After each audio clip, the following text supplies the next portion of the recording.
Hey everyone, welcome back to another episode of This Week in Niche Pursuits News.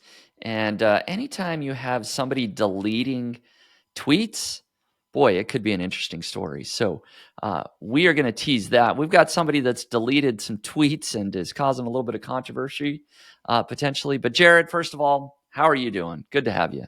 Good to be here for another day, another week in the news, another podcast for us to wax poetically about what's going on in the online marketing world today. Exactly right. We've got a few big SEO-related stories that we're going to jump into here. Google released a new update to one of their tools, so we'll share that as well. But in addition to the news, we're going to talk about our shiny object shenanigans. We're going to give a couple of updates on side hustles that we got going on. And then we got two weird niche sites that we're going to talk about as well. That mine maybe isn't quite as weird, but I think is a really interesting site nonetheless. So I'm excited to chat about that.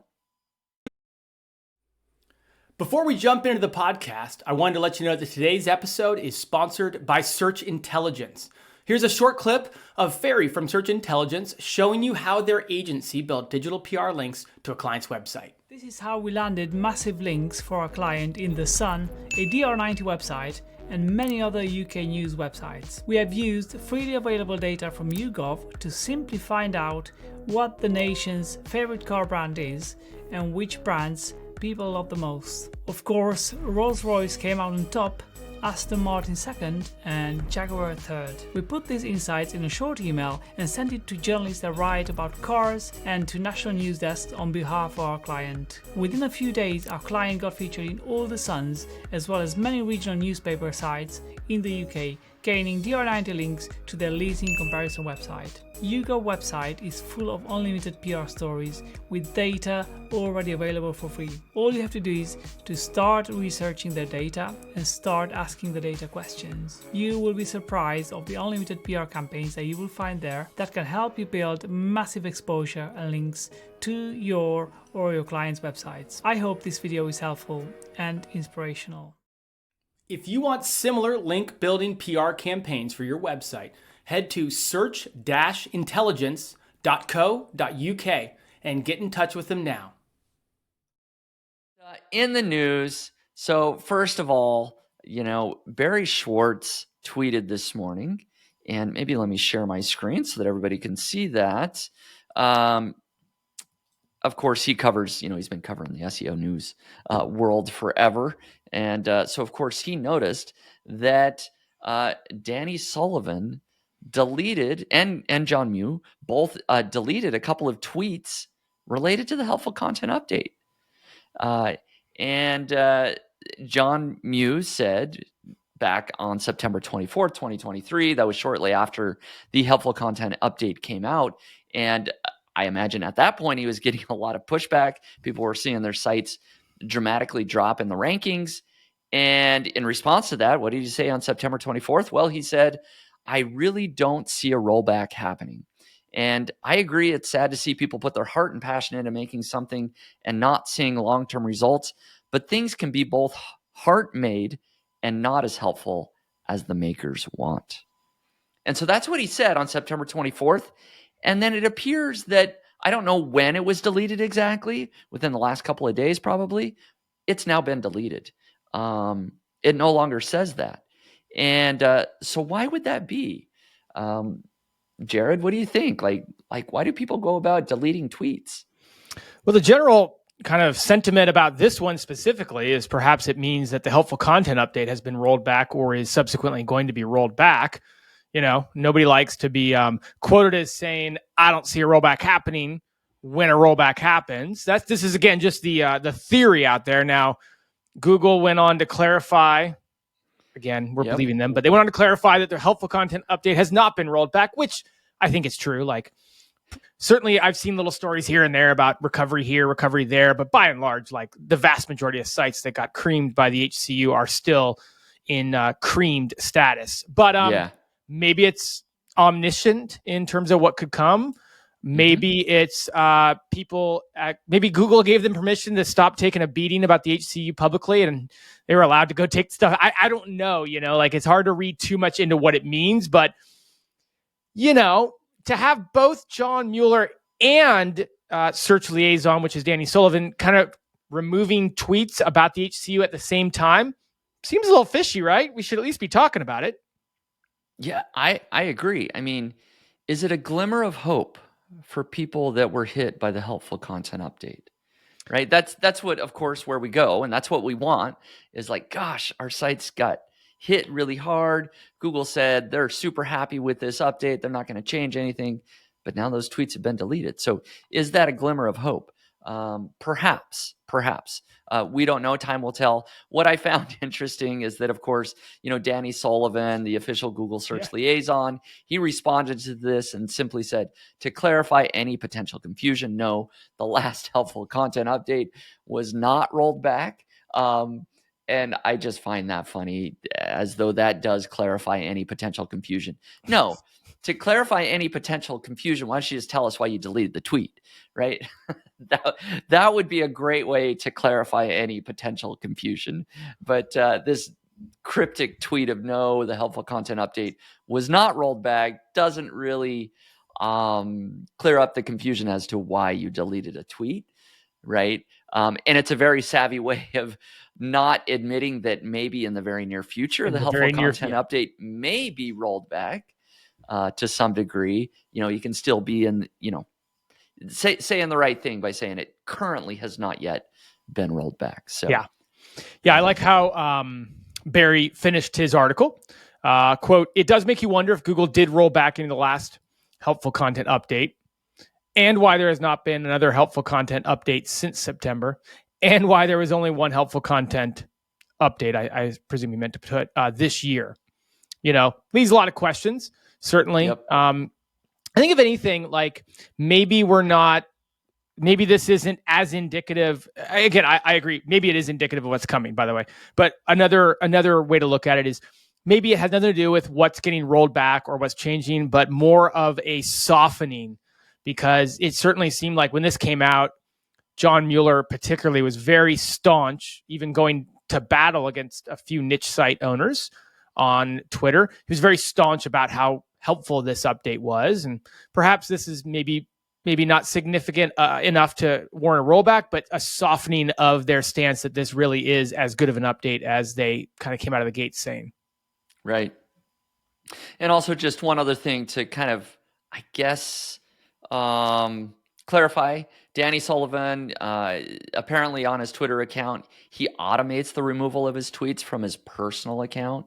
And so he tweeted about the helpful content update on his personal account, apparently, and those were set to auto delete for anything that's been in place for over a year. So that's perhaps the reason Danny Sullivan's tweets were removed, but doesn't explain why the tweet. He said this software auto renews things that don't get engagement. Now, I didn't track Danny Sullivan's most engaged posts of the year, but I've got to imagine when a groundbreaking Google update comes out and you're the person in charge of communicating said updates, that might be one of your more engaged posts of the year.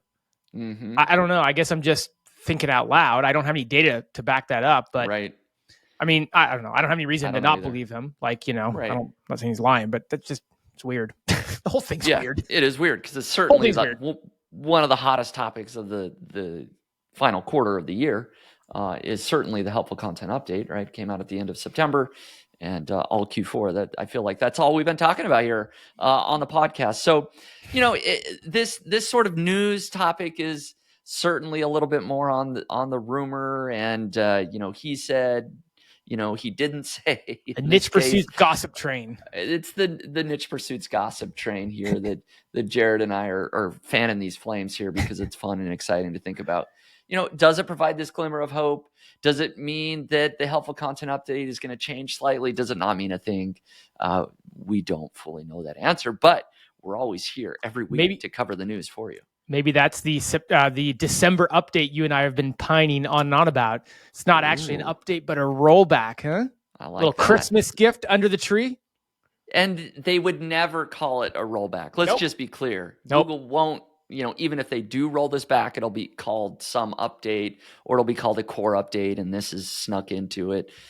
So we'll never know what is rolled back and what isn't, other than hopefully we get to the point where a bunch of sites are showing us screenshots of like, oh, it was this and now it's this, and things appear to have been rolled back. So we aren't seeing that Santa, today. all we want for Christmas is up and to the right.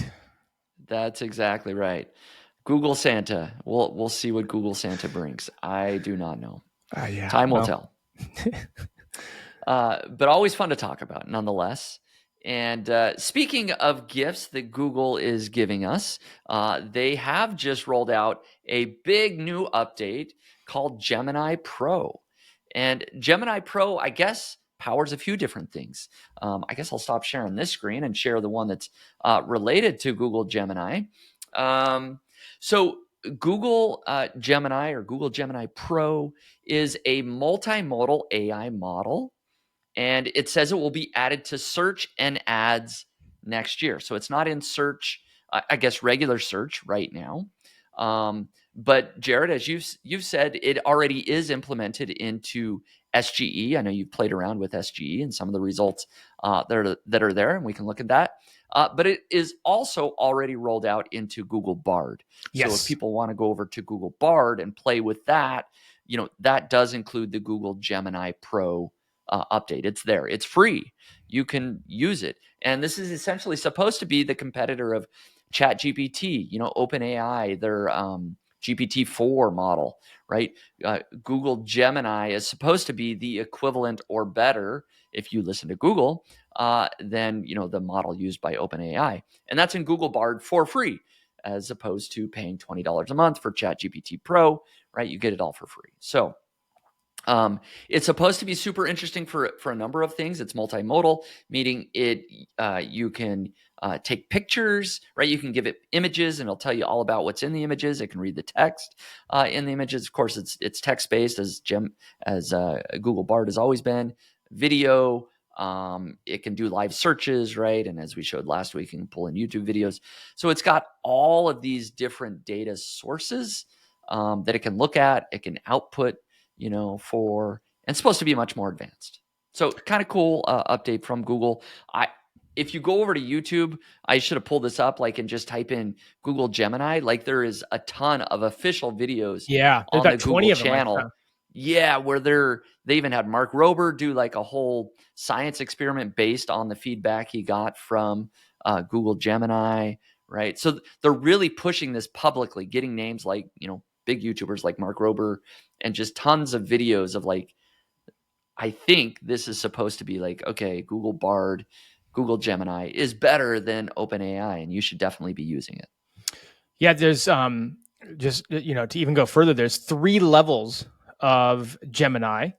There is Gemini Ultra for complex tasks. There's Pro, which is the highest performing model for a broad range of tasks, and Nano, which is looking like it's specifically for on-device tasks, so your phone, something like that. This is interesting. This is what they said in the announcement. It's currently being tested in Google Search, and it's already reduced the latency of the SGE responses by 40% in English in the US. We've been complaining on this podcast quite a bit about the latency, the time that it takes, and wondering, how long SGE was going to last if it takes so doggone long to get a response. Yeah, that's a great point. So they've listened. Right? They saw our podcast that reduced the latency by 40%. So things are happening a lot quicker. Obviously, it's super smart. It's interesting that their benchmark, I think I read this towards the bottom, was benchmarked on ChatGPT 3.5. Okay. But, and maybe that's because ChatGPT 3.5 is the most advanced free one, right? So maybe that's their thinking is Bard. Gemini will be incorporated into Bard. Bard is free. We will benchmark our LLM, in essence, off of ChatGPT 3.5. I thought it was interesting, though, because I don't really care too much about how it performs up against 3.5 because I'm paying for 4. Yep. I'd like to see how it compares up against ChatGPT 4. But then again, would I really trust a benchmark commissioned by one of the creators? Probably not anyways. So I guess it is what it is. Yeah. And so maybe one of the of the other things that perhaps we can clarify is it says that it's going to roll out, or it's currently being tested in search, and that it will be part of the Google search experience soon. Now, does that mean beyond SGE? Like, how is that going to be implemented into just regular Google search? Do you have any insights on that, or does it just mean SGE? I don't know. I mean, I think right now it's pretty clear it's only SGE. This is kind of like, to the best of the ability, like it's an LLM of sorts, and that's where that LLM is being kind of put into Google, is through the SGE, right? Yeah. I think it's interesting. I was poking the bear a bit today on Twitter and stuff. Like, Gemini is Google's LLM of sorts, right? Yep. And where you start playing around with what it looks like Gemini is doing, it's almost playing against a lot of what Google wants and publicly states. You got the tweet pulled up. It's like, these are things that Google does not want us to believe are relevant. Domain authority, trust signals as per outside websites. All these things, right? And yet here it looks like the new SGE, or this is something I've never gotten before Gemini was released, is now showing us these sorts of things in the SGE result. This is owned by Google. This is a Google product, and they're telling us something that flies in the face of what Google wants us to believe. And there's a bunch more. I asked Bart a question about how content creators can use SGE. And it literally told me it could help me enhance and optimize my search engine rankings, which is something I'm not supposed to be doing, according to Google. So I find it fascinating, and we could talk for an hour about this, that Gemini and SGE are now in conflict with what Google wants, but they're almost acting in different interests. Yeah, it is really interesting. From the previous screenshot that I just had, right, is talking about authority, domain authority, right? And definitely on a number of occasions, the search liaisons have essentially said, Google doesn't look at domain authority. Yeah, like, that's not. We just surface the best content. We just surface the best content. That's not a metric we look at, which technically is true. Google has their own page rank or other metrics, right, that they look at. But I do find it kind of funny, as you pointed out, that Google's tool, though, says, hey, this site probably isn't trustworthy because it has a low domain authority. It has these things, right? And other things that, officially Google doesn't say to look at, and things that they don't use. It's just, it's what it is a challenge for Google, because Google is, I think this is just another notch in the ongoing we'll say critique we have of the way Google's PR communicates about search, right? Is like, don't look at what actually ranks, just listen to what we say ranks. And now they have a language model that is kind of substantiating a lot of the stuff they say. It doesn't matter.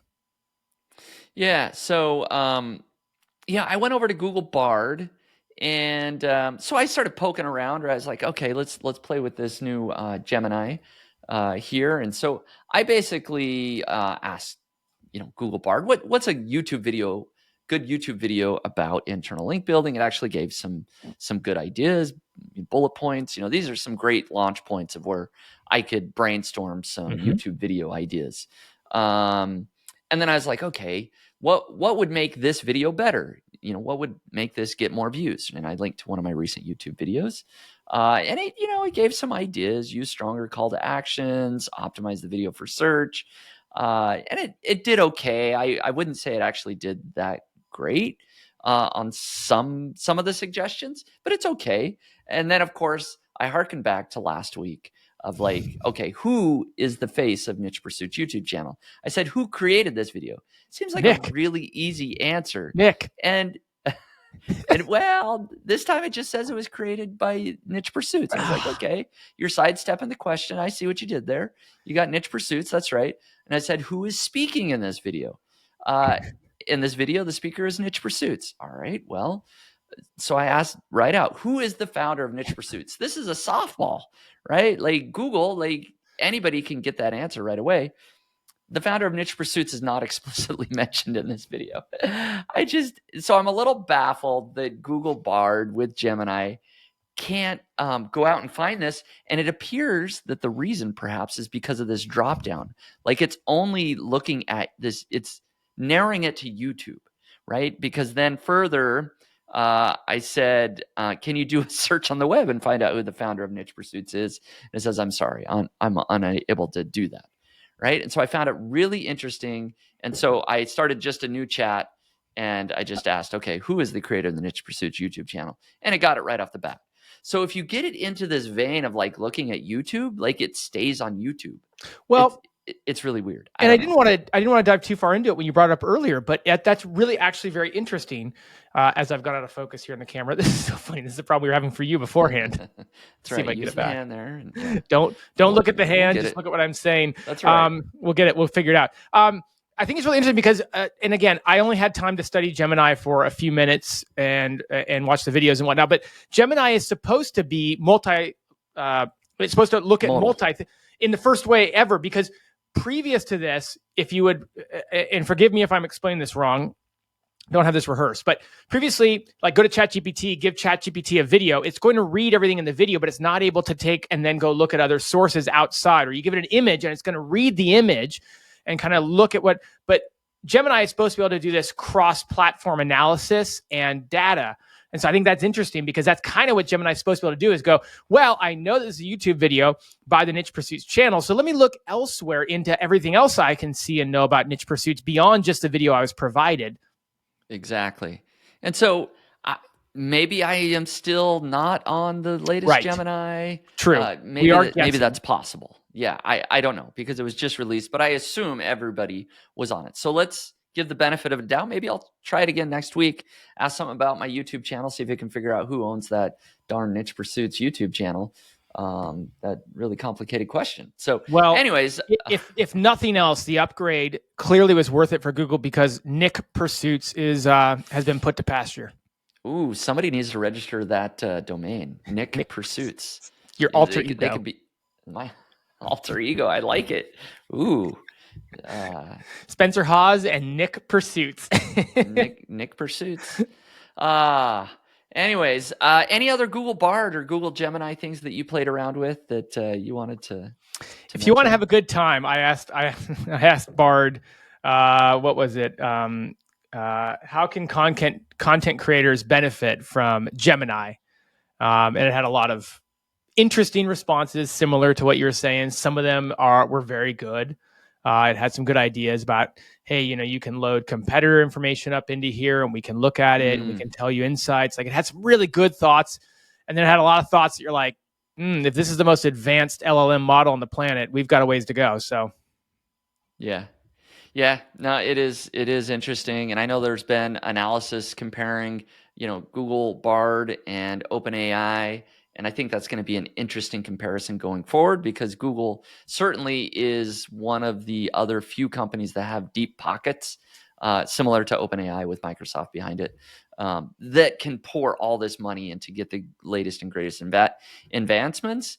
And so we'll see if one of those just rise to the top and kind of where that lands. But it's kind of fun to play with the tools along the way as they're building. One final thought. I think it will be interesting to see Gemini's impact on SGE. We've been noting for several months now here on the podcast the diminishing role of SGE in the SERPs in terms of size, in terms of how many SERPs have an SGE getting generated, et cetera, et cetera. So was that because they were waiting for Gemini to come out? I know Gemini was delayed a little bit. So perhaps Google was just like, we know what's coming. We know it's going to be way better. Let's dial back the SGE so people don't get burned out on it. Or maybe that actually is the advancement of how Gemini is going to be implemented in SGE in a more reduced environment. I don't know. I think that's something to pay attention to going forward. Yeah, I agree. It's always will be fascinating to watch and see what advancements impact SGE, impact search results. And so, yeah, we'll see here in the coming months how that's all implemented. So in other Google news, there's this antitrust lawsuit that has been going on now for a number of months. And there's always been these little bit of leaks or data or information that comes out of some of this testimony. Sometimes it's bigger than others. And there was some more news that came out recently, just within the last couple of days. At least this was revisited or resurfaced, I guess is the best way to say it, that just some of the ranking factors that Google uses, of course, to index, crawl, and rank websites on the web. And so in this article, Search Engine Land, they covered it here, how Google search and rankings works, according to Google's Pandu Nayak. And this whole article gives a ton of data about their deep learning systems, their algorithms, their human raters, click and query data, and other details about how SERPs are ranked.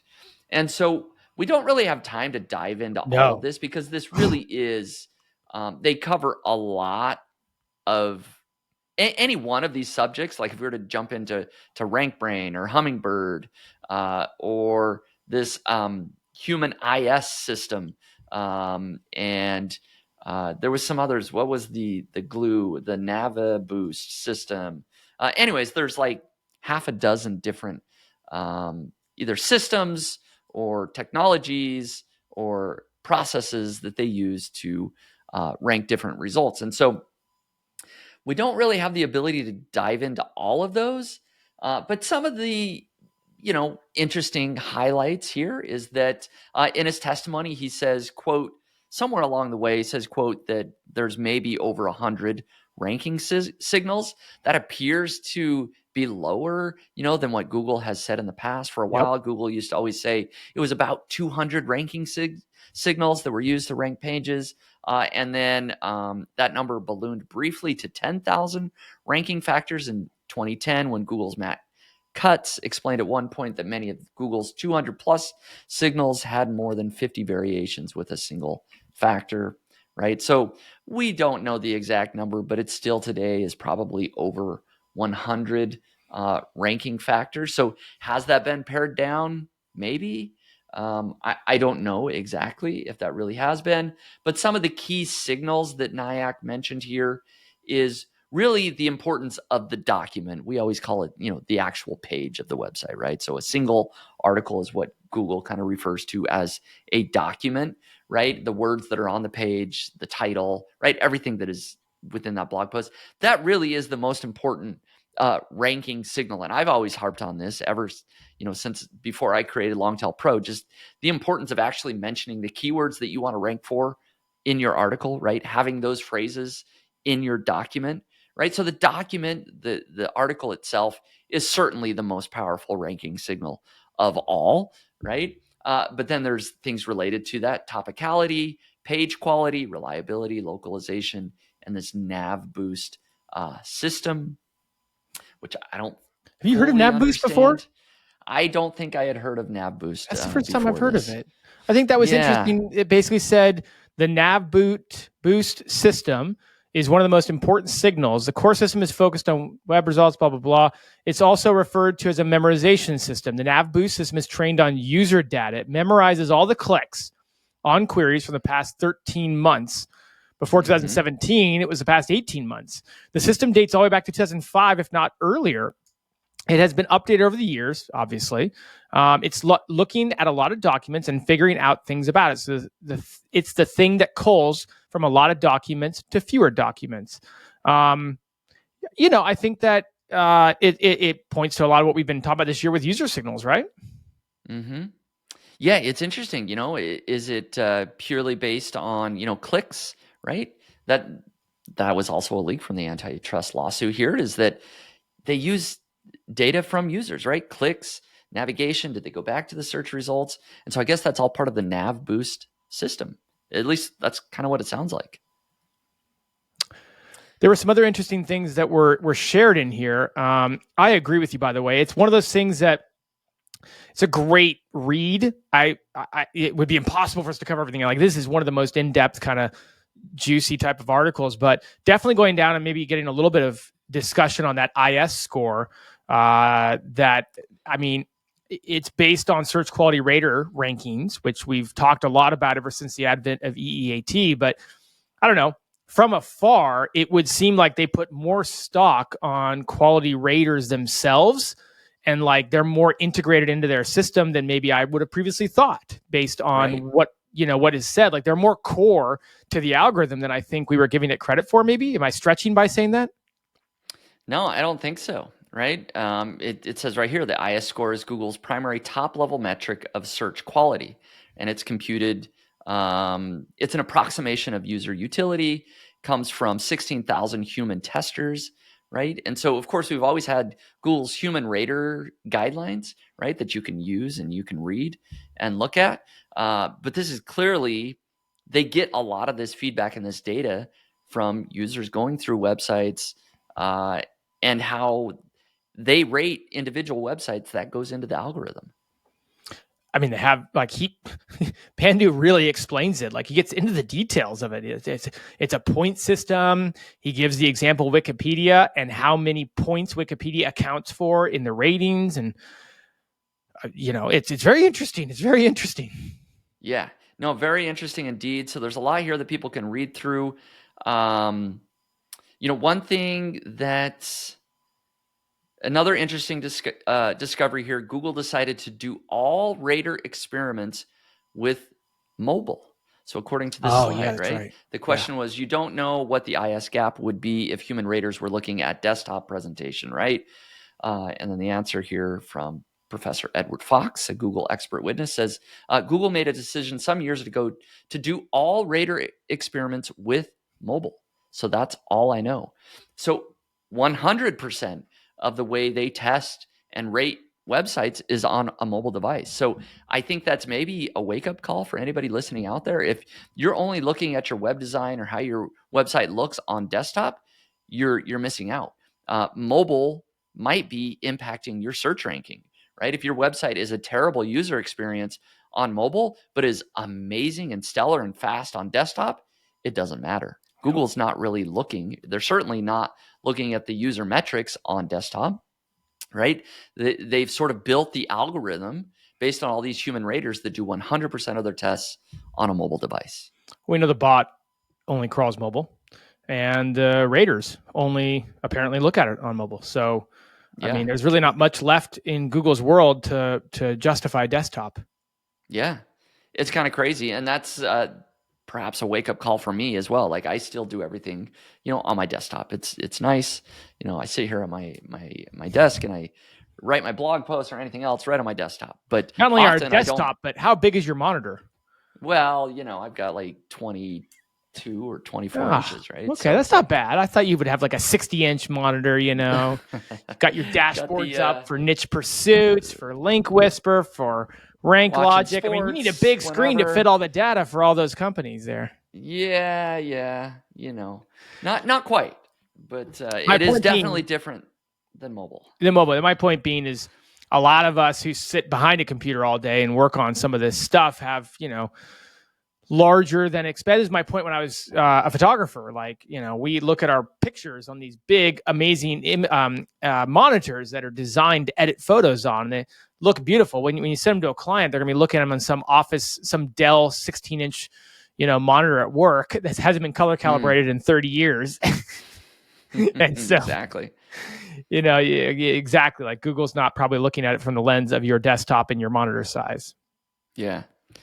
So, I think that's fascinating. Something for people to think about, look at their websites, how they might be able to improve their websites, but certainly go and read this article on Search Engine Land, maybe see if you can gather any other insights on how you might be able to improve. There's certainly a lot of other tidbits that we could cover in here, and maybe we will on another episode. We'll dive deeper into some of these individual points, like the nav boost system or, Rank Brain or whatever it might be. But for now, maybe we'll move on and talk about our shiny object shenanigans next. Just one more humorous thought to transition out of this. And again, I don't know who's sitting in on the DOJ antitrust lawsuit case, like who sits there and listens to this stuff. But again, going back to the comedic live television publication last time Google sat before Congress, where people were asking questions like, "Are you tracking me right now with my phone?" Like, this is some pretty complicated stuff that they just shared in this article and the documentation. And it's long, it's lengthy, it's in depth. This is what we do to some degree for a living. And I'm going to have to read this a couple times to understand it. I mean, I can only imagine what people sitting in this courtroom are trying to kind of piece together and figure out in terms of what actually Google is doing. It's got to be slightly amusing, at least from afar. Yeah. And I agree. And I think a lot of this testimony that comes out, like it isn't big news, like when they say it. It's only when the SEO community hears about it or looks deeper into the slide presentation that maybe was, an exhibit deep into the testimony or whatever, that like, okay, now this is news, right? It's like, oh my goodness, they're talking about how they actually, the search engines work. And so it's not the news you're going to read on the New York Times, right? But you're going to hear about it on Search Engine Land and on this podcast. So. Yeah, CNN didn't pick this one up, I guess is what you're saying. I hope you're enjoying the podcast so far. Just wanted to take a short break and remind you that today's episode is sponsored by Search Intelligence. I've got a short clip from Ferry at Search Intelligence showing you how their agency built digital PR links to a client's website. Do you remember this campaign? It was all over the news. It is the most intelligent royal campaign. With over 100 links generated in the world's biggest online publications, this is one of the most viral PR campaigns of 2021. This is how we've done it. The methodology was pretty simple. We looked at the QS World University rankings for the institutions attended by key members of the royal family to discover which royal is the brightest of all. Meghan Markle came out on top, followed by Kate Middleton and Prince William. We put these findings in a press release and sent it to mainstream media and journalists who write about royals. From Russia to the UK, the US, Vietnam and Japan, this story got massive coverage, landing over 100 links and created a massive buzz on social media. Simple research, but a great story that journalists love to write about. I hope this will put you on fire and will give you inspiration.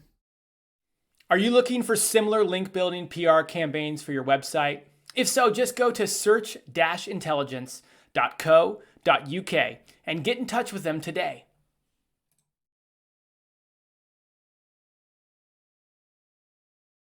On to side hustles. Yeah, side hustle shenanigans. And, we're not going to rock the boat too much in terms of changing the subject. It looks like, we're in Q4. Christmas is just a couple of weeks away. And people are buying a lot of stuff on Amazon. And so fortunately for Jared and I, we've been doing this Amazon influencer thing now for almost a full year. I started in January of this year. Did you really? And I did. It was January of this year. And, I had a slow start. Took me a few months to really kind of get going. But as soon as I got going, then you started and you just blew me out of the water. You blew right past me. So we'll talk about yours here in a second. But Amazon Influencer is going well. I love seeing the numbers for Q4. And so I'm going to share my Twitter thread because that's where I talked about it just a couple of days ago. And that's probably just the easiest way. I just sort of said that, December is shaping up to be a really good month for the Amazon Influencer Program. I now have 967 videos. At least I did on December 6th when I tweeted this out. And I shared a screenshot of my earnings. And so if people are watching the video, they can see that here on the screen. So this is a period over the last 30 days from November 6th to December 5th. I'm at $3,256 in the previous 30 days. And you can see that, over the last week and a half or so, my days are usually have been hovering around, I want to say $150, $175 a day ish. I haven't quite cracked the $200 a day, but I had one day that was very, very close. But I'm sort of averaging in at this $150, $175 a day. So I definitely think that December I will do more than $4,000, probably more than $4,500, but I don't know for sure where it will end. So it's nice to see this nice bump in earnings because unlike you, Jared, I've been outsourcing all of these videos for the most part. And so I've been spending, money. I tweeted out, or people asked about how much I was spending. And my average cost is usually around $20 to $25 per video. It just kind of depends on the product. I pay more for higher priced products. So it works. So it averages out somewhere between there. I have just shy of 1,000 videos, so people can do the math, right? I've spent probably 20 to 25 $5,000 on the high end. I think it's a little, it's not the high end, but somewhere in between there, call it $20,000 that I've invested. And now my monthly expenditure for the last month, I spent less than $500. About $500 is my cost ongoing for new videos, basically.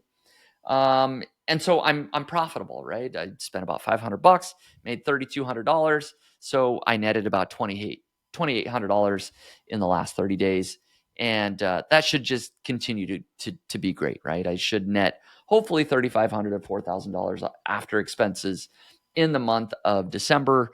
And I should be very, very close to actually breaking even, right? If my outlay was 20 grand, and over the past year, I don't think I've quite made 20 grand, but I should very soon, maybe in January or so. And then everything after that's just gravy.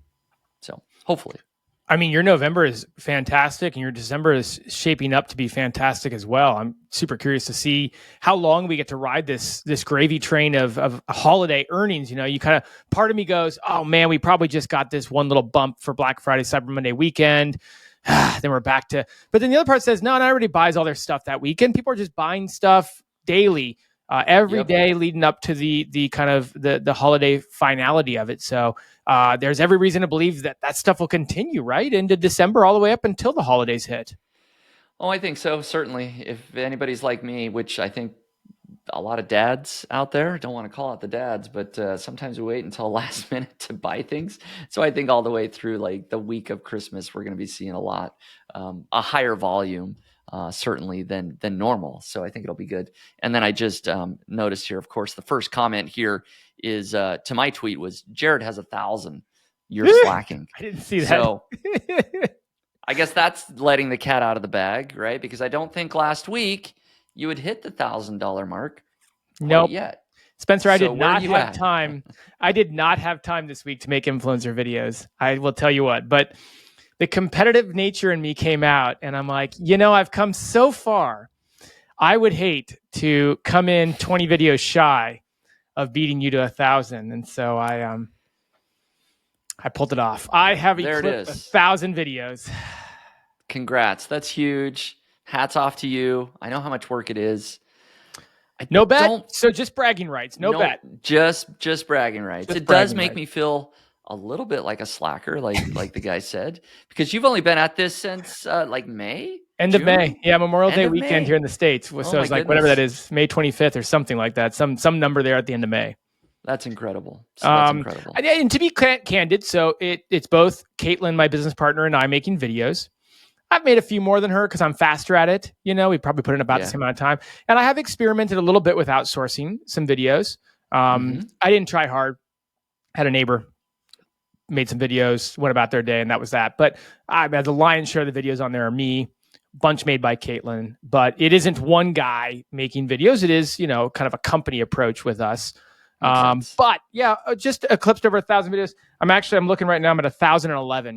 Why stop the momentum? Why not just go a little further? So I hit 1,011 right now at this point. Just keep you just out of reach of me catching up.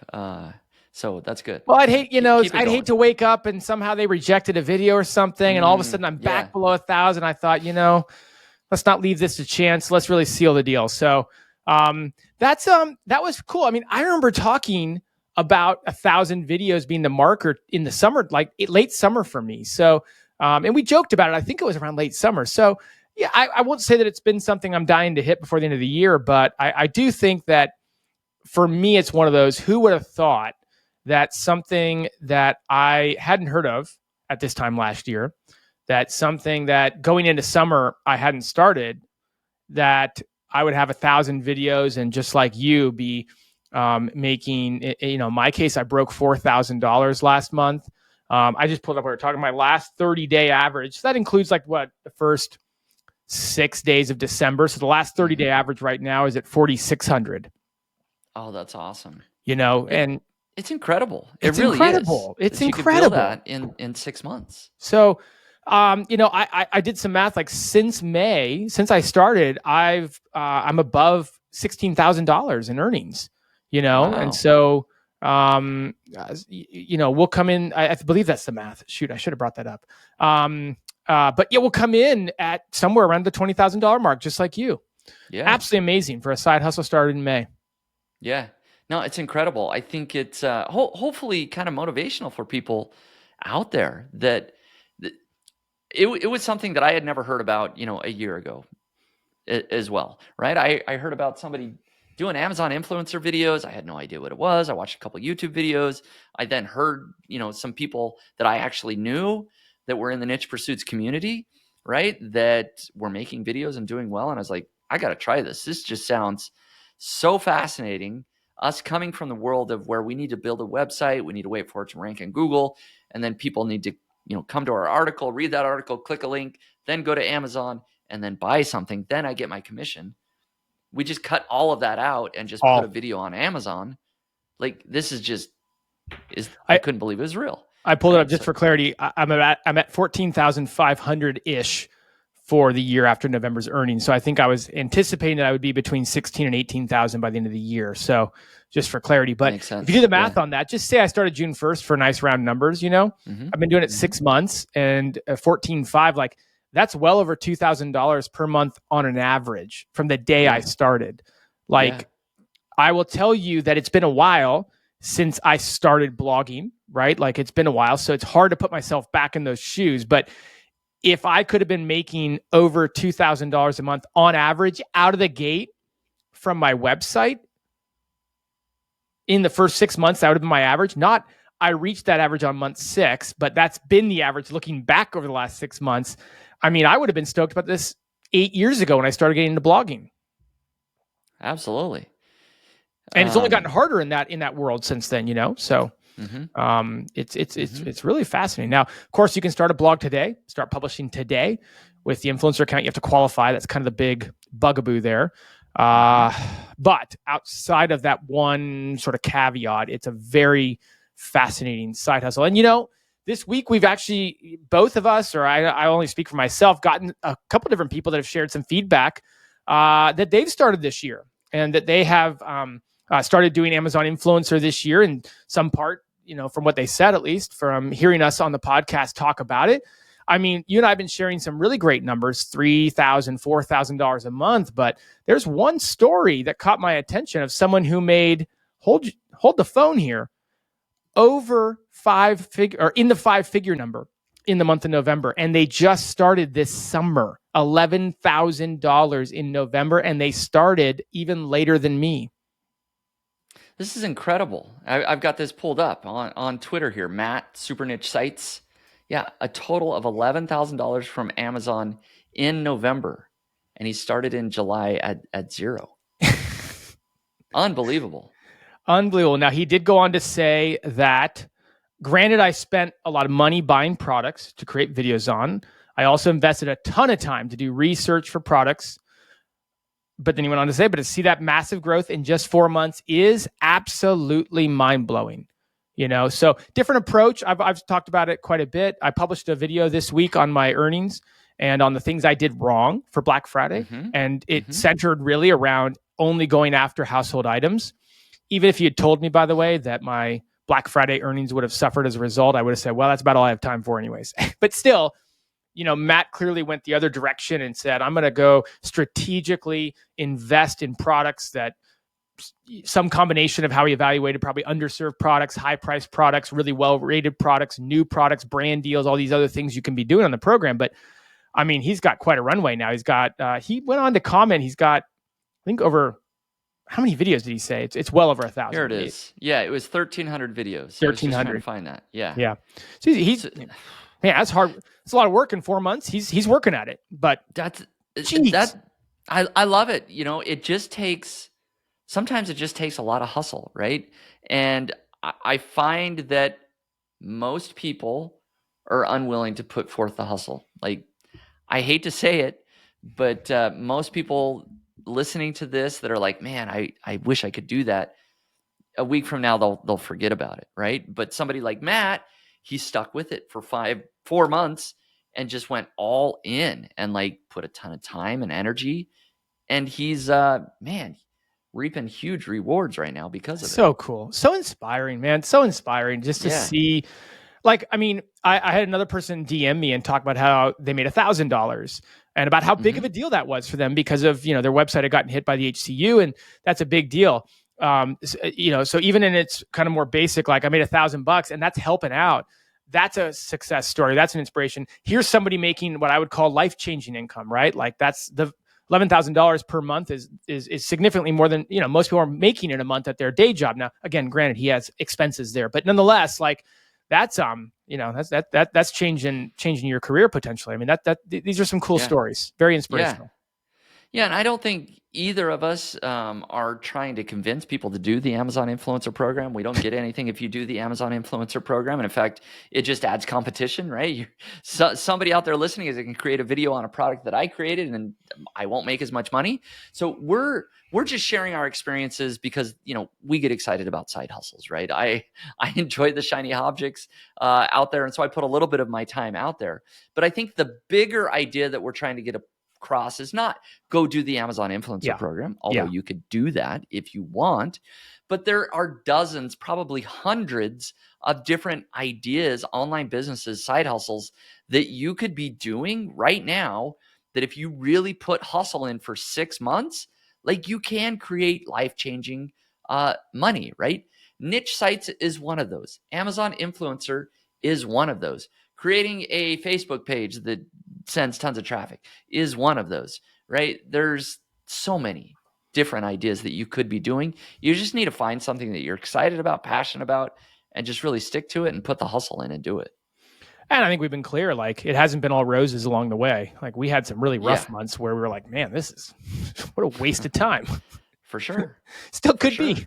But we've shown the down clicks and right now it does. Yeah, I was hoping the influencer program was going to be kind of the anti-venom to niche sites, to websites, because it's like, man, there's so many ups and downs in website building. Maybe this will be a little more flat, a little more less volatile. How's that? Nope, not so. Nope, just as volatile. A different algorithm. Amazon algorithm. Exactly, just a different form of volatility. So it isn't for everyone. Totally. But in the I talk to a lot of people that want to talk about this podcast, and I think a lot of people echo the larger point of it being an inspiring way to hear about side hustles, hear about success stories, hear about ways people are finding to make money, to change their lives, to replace their income, to set up a side hustle. And I think overall, you can hear us talk, but you can also listen to these kinds of people's success stories that went out and did it as well. And frankly, smashed us in the process, just did it way better, which is so cool to see. Absolutely. Yeah, I agree. I applaud Matt and everybody else out there that maybe is building something and is seeing some success. So kind of speaking of side hustles, I kind of feel like this weird niche site that I'm about to bring up was somebody's side hustle at some point. I don't know if it's a full-time thing right now, but it's kind of a fascinating little product, little website idea that I thought I would share as my weird niche site. And that website here is essentially it's pronounced flipbook.io. How are you going to say that? Spelled that way. I mean, the idea is that it's a flipbook, but it's flpbk.io. So it's flipbook without the vowels in it, if that makes sense. Right? So flipbook.io. And you can see pretty readily if you're looking at the screen what it is. So if you know what a flipbook is, it basically allows you to send in a video clip of about 1 minute in length, and then it will turn this into a printed flipbook in the mail. It will ship it to you. You can flip through it, and it looks like it's an animated video. It's a flipbook. I found this fascinating, probably because my son, he's 9 years old right now. He has really been into flipbooks this year. Like we have like a dozen. We bought him a package of 10 blank flipbooks that are this exact size. And he's, created those. He's drawn a bunch of pictures and doing kind of silly things. He's created his own flipbooks. And so seeing a website and a service that creates these flipbooks out of videos, I just thought it was kind of cool and just a very niche idea that, if I'm honest, I may actually buy a couple of these for Christmas. Yeah. I think these would be great gifts, probably one for my son that loves flip books, maybe one for my wife, just because, anything sentimental, it's always good to get your wife. So now, one thing, Spencer, don't buy it on December 23rd, okay? Don't buy it on December 23rd. You can order it now. Oh, yeah, I can order. Yes. I can get it here, hopefully before Christmas, is the idea. So that's on my to-do list right after this podcast is buy a flip book. So yeah, just a kind of a cool niche site. I don't have the Ahrefs. I do. I do. Pulled up. It's and not I want pretty. to ask you, how did you find this? Because it ranks for 0 keywords. Yeah, it ranks for 0 keywords. So I saw this in a Twitter post. Somebody shared this website. I was like, you know what? That actually would be kind of cool to feature on the podcast.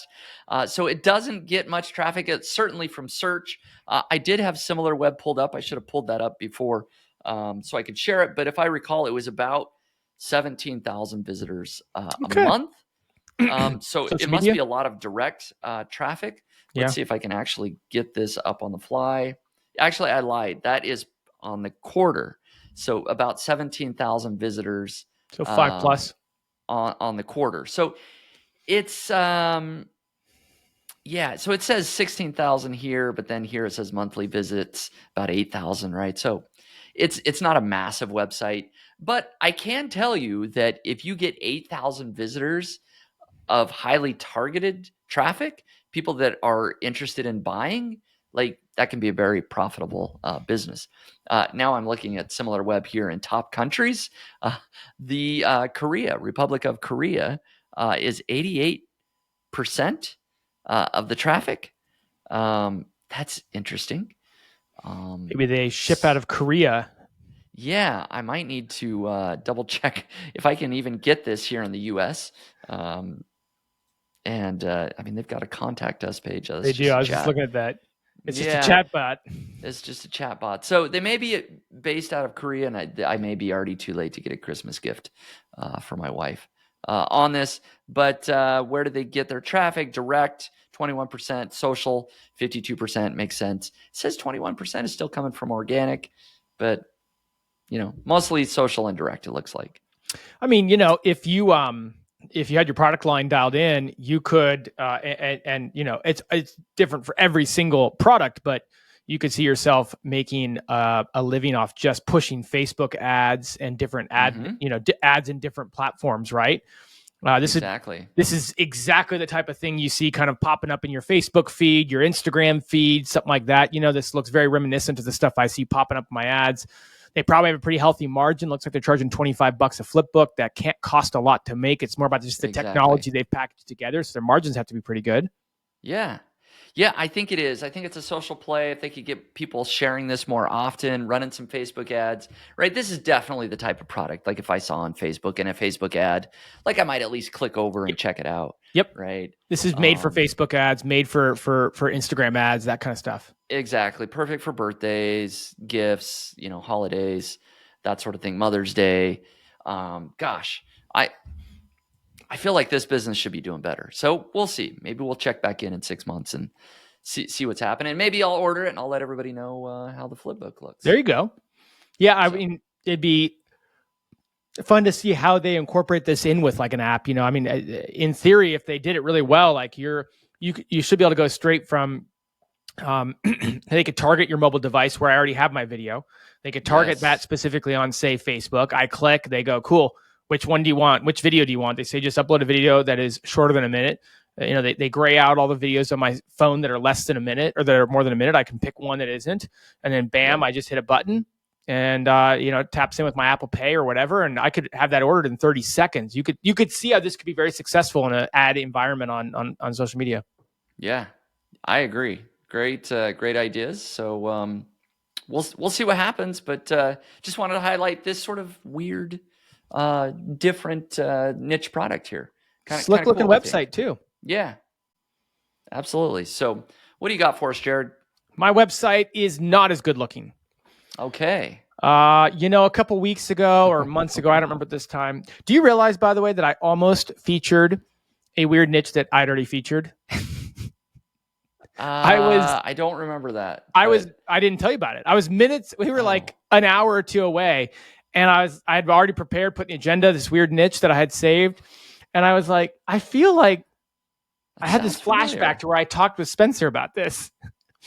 And I had to go back and look at our past recordings. And I found that 3 months ago, I had already done this weird niche. Man. Dementia is setting the audience would have roasted me on that one. So anyways. Yes, they would have. I needed a replacement pretty quickly today. All right. This one was actually shared to me by Tony Hill. Okay. And so I'll cut to the chase here. It might say a lot about Tony. I don't know what he's looking at. Celebrity-cutouts.com. You got Dwayne The Rock Johnson front page here. Look at this. You can have Dwayne The Rock. You can have mini duos, by the way. You can have Dwayne and who is that with him there? Sitting, standing. Basically, these are celebrity cutouts. Kevin Hart. There you go. Kevin Hart. Yeah, you can order a celebrity cutout, a life size, to my knowledge. You can do minis as well, by the way. But you can do life size cutouts of different celebrities to put up in your office, at your home, on your desk, on your mantle. And they sell these, and they sell a lot of them. There are 33,000 pages. Oh, wow. Now, I don't know if all of those are sales pages. I think the majority of them are, to be quite honest with you. It's just unbelievable. So you can basically order different sizes of this. They have masks, life size. They also have big heads. You know, you see the big heads at like the football games and stuff, where you can order the big heads and carry them around. You can do that. I don't know what this buddy is. Is that somebody you can sit with at your dinner table in case you're lonely? Get a buddy for yourself. Probably single fans out there. You can order singles and then doubles. They'll put different celebrities together for you. They have Christmas cardboard cutouts that are focused on celebrity Christmas themed cutouts that they'll do for you, like a Christmas cutout nativity. A little bit of information on just the stats here. So they are a DR28. They rank for 47,000. You're just laughing. I'm just clicking on somebody. I don't know who this guy is, but I'm just wondering why somebody would want a large cutout of. I'm sure he's a nice gentleman, but he looks nice. I just don't understand. With 33,000 pages, appeal. You're gonna have to scrape the bottom of the barrel on celebrities if you're at 33,000 of them. Yeah, that's true. You got to move past the A-list celebrities here. 47,000 keywords that it ranks for. 17,500 a month organic traffic, according to Ahrefs. How much was it? Organic traffic? 17,500 a month. Okay. Respectable. Got to be a surge right now. Maybe for the holidays. I mean, I could see ordering this as like a gag gift and like sticking it in your, in the garage or something. Your wife walks out and Kevin Hart standing out there or something over in the corner. It could be fun. It took a big drop in the October core update, but it did not seem to take a hit from the helpful content update. So apparently what you're looking at right now is helpful content. I do find it interesting. You got the page up here, so I'll talk about it. Yeah. They tout made in the USA, right? But everything is in pounds or euros. The measurements are in centimeters. Kind of blows my mind. They got a little target market situation going on here. But hey, they're featuring their Trustpilot score in the footer. Did you see that? Yeah, I see the Trustpilot score. Yeah. They're very well liked. Again, it's a UK website. It's a UK website made in the United States. Probably it's a UK Trustpilot score, but 4.8 out of 1,794 reviews. So that is not bad at all. Yeah, it's a UK Trustpilot score. Yeah, I didn't notice that. Okay, very nice. No, so, if you're looking for a Christmas gift, you were saying you still have some Christmas gifts to order, Spencer. I mean, I do. 33,000 options here for you. Ooh, I know you're joking, but there's a couple celebrities that my wife would find quite hilarious if it showed up on her was it, a Bachelor fan? That's actually, we did talk about Bachelor at one point. That's not one I was thinking, but that could probably get a chuckle as well. Certainly if the latest Bachelor showed up on the doorstep. Life size. You got gingerbread cookies. Now, I mean, this has to be like a print on demand thing, right? Totally. I mean, this is just, they're just loading up thousands of celebrities. And when somebody buys it, they print it. Yeah. Right? They don't have inventory. Exactly. They Like, just- and just reveal, you can get inventory and make it wholesale, or you can go through many of these print on demand services that do Yeah. charge a lot more because it's basically a one-off every single time they print it. But you don't have to worry about inventory. You don't have to worry about storage. You don't have to worry about that stuff. Usually it has a drop ship straight from the print on demand to the customer. It's just like completely outsourced. Your margins are a lot less, but you don't have to worry about it. Yeah. So it looks like a mask is $5.69. Okay. All right, not bad. Not bad. No, this is great. This is a fun website. A couple of good websites for Christmas shopping. We didn't do this on purpose, but 'tis the season, right? Celebrity Cutouts has got their Christmas deals going on. Flipbook.io. That's just good for any holiday. So there you go. A couple potentially Christmas ideas that also just happen to be weird niche sites. I'm going to laugh when, we've been starting to get people sharing their stories about their Amazon influencer success. I'm going to laugh when we start getting tagged on Christmas gifts they gave to their family or significant other based on our news That's podcast. Right. Listen, Sure. We're broadening, right? What we cover here. You not just SEO news. You want gift ideas? We got gift ideas. Spencer, you should see if you get an affiliate link for some of this stuff before this show goes live. Ooh. There you go. Yes, I should. Yes, I should promote this. I mean, it's going out to the whole email list. Might as well make a few bucks. You could make a pretty penny selling some flip books here. The commission on that. Now you know the real reason I do this podcast. All the back end affiliate commissions. Got to pay for those Christmas gifts, one way or the other. That's right. Kids aren't getting any smaller. Gifts are bigger and bigger each year. So probably a good point. Oh man. All right, Jared. Well, we've gone over an hour, it looks like. So we've covered the news. We've covered the side hustles. We've covered the weird niche sites. I think we've covered it all. So thank you everybody for listening. Appreciate you all for tuning in. Jared, thank you once again for joining us here on the podcast. Always good to talk about the news. Have a great weekend, everyone. We'll talk to you next week. Goodbye, everyone. Today's episode is sponsored by Search Intelligence. Here's a short clip of Ferry from Search Intelligence showing you how their agency built digital PR links to a client's website. We got 20 links and placements on massive websites such as The Express, Mirror, Daily Record, and many more with a campaign about the pros and cons of popular diets. How about? This is exactly how we've done it. Our client is a very popular fitness client. We have asked them to provide thorough expert commentary about the pros and cons of the most popular diets. Once we have this information, we put this in a nice email and send it out to 15,000, yes, 15,000 journalists from around the world that write about fitness.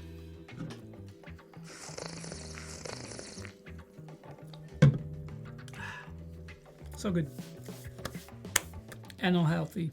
Big publications picked up our story from the email, giving our client massive, juicy, saucy, healthy links that are 100% relevant to their website and that will keep the rankings of the website in a great shape. You see what I've done there? I hope this case study inspires and that you will start leveraging expert commentary type campaigns to land links to your or your client's website, just like we've done it with this campaign.